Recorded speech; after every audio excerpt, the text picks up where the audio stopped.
বিনিয়োগকারীদের জন্য বিভিন্ন সম্পদ শ্রেণীতে অজ্ঞেয়বাদী পদ্ধতিতে অংশগ্রহণ করার একটি উইন্ডো।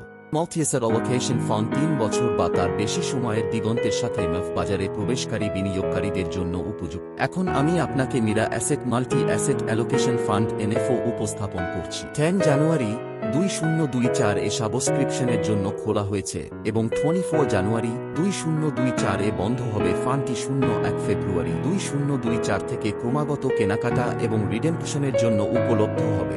এটি একটি open ended mutual fund scheme যা সম্পদ শ্রেণীতে গতিশীল বরাদ্দ সহ একটি হাইব্রিড তহবিল হিসাবে শ্রেণীবদ্ধ করা। এনএফওতে লাম্পসাম ক্রয়ের জন্য আবেদন প্রতি ন্যূনতম 5,000 বিনিয়োগ করতে হবে। ন্যূনতম 1,000 টাকার জন্য অতিরিক্ত অ্যাপ্লিকেশন করা যেতে পারে। পরবর্তীতে যে এসআইপি বিনিয়োগের কোনো নির্দিষ্ট সীমা নেই। কোনো এন্ট্রি লোড থাকবে না, তবে বরাদ্দের তারিখের 3-6-5